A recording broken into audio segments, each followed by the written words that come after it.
Everyone say hello to Leyland's sister. So this is his older sister, and so Leyland is part of this group called Lazarus, and that's exactly what this anime is called.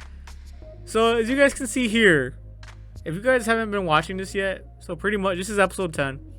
So long story short, it's pretty much the end of the world. The ice caps are melting, everything's falling apart. This drug called Hapna is pretty much gonna kill 90% of the population and whatnot. And so he returns home, of course, asking for a favor. And one thing leads to another. He strikes a nerve in his sister by saying, "Oh, you could be the head of household if you got married." And of course, here, that just got under her skin. It struck a nerve, and she decides to throw this tantrum.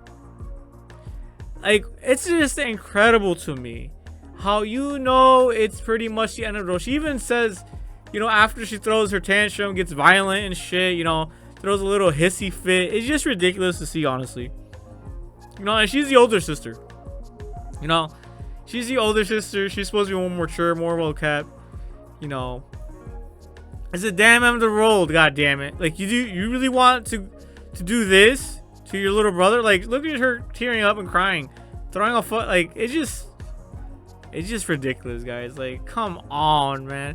Leyland, yeah, sure. You should understand Leyland. He's a bastard child. That's what Leyland is, pretty much. You know what I'm saying? He's a bastard child. He doesn't want to take over the damn lineage. And who cares about the lineage at this point? You're all dying. Like, she's just so shallow. Like, his sister is just so shallow as a person. Oh, take over the household name or whatever the fuck.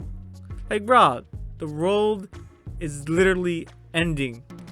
What is there to take over? It's just incredible to me, these interactions that we see in animes. And it's sad too, because there are people like this. There's toxic people, there's toxic siblings like this, and it's just, oh man, you hate to see it. You really do. Leyland just came here to ask her a damn favor, and this is what he gets. I'm surprised Leyland even put up with this shit. It's like there's like what, 6 more days to the end of the world, like, and Leyland wants to put up with this. But I guess I can see why he would, though. He's doing this for the greater good. He's doing this to get more intel about Skinner and where he could be at. So he had to come back, ask information. So now that I think about it, no, I see Leyland's point of view. Why he would put up with this nonsense, even though he could pretty much die in the next week or two. But yeah.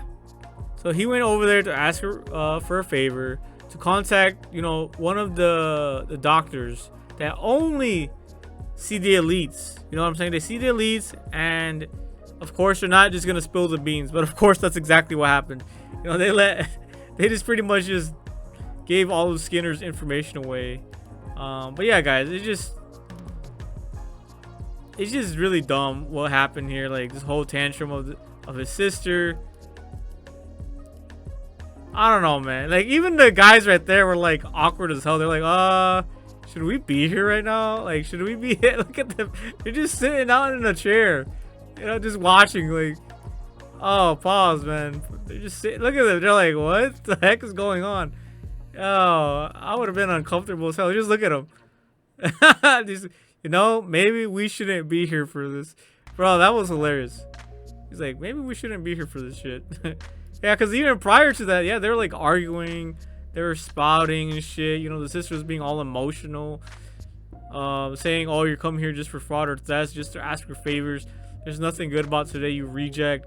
Bro, she really went ham on his bro. Like, what the hell, man? The L sister. But of course, she gives out the information at the end of it. But come on, if she was just gonna give out and shill out the information, why throw a hissy fit? Why? But L sister, bro. L tantrum.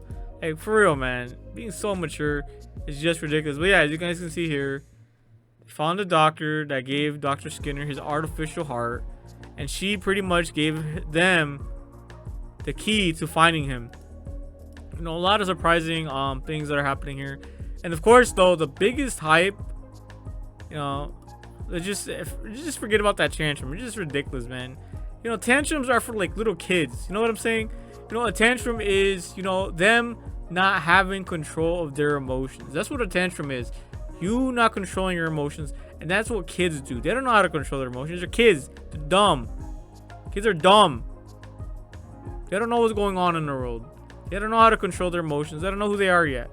So it kind of makes sense if a kid throws a tantrum, you know, embarrass themselves in front of everyone. You know, they should be embarrassed when they're older. Like, you know, 2020 hindsight. You know, when you're older, you're like, wow, was I really like that? Was I really throwing tantrums? That's so fucking embarrassing. So yeah, that's why you stop throwing tantrums as an adult, because you realize how ridiculous it is. But anyways, what I'm really hyped about is the fight between this lad and the assassin. He's like fucking Yaba Gaga, whatever the fuck it's called. So right here we see towards the end, bro. This was just badass, bro. He like just burnt down the cars just to get to make him stop. And yeah, I can't wait for this epic battle, guys. This is gonna be wild, man. I can't wait. But for now, guys, yeah, that's all I really want to talk about was the epic tantrum, bro. This is, bro, just look at them, bro. They're like, what the hell?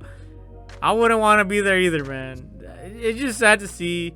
I hate to see it. It is what it is, but also at the same time, it's funny as hell. Oh my god.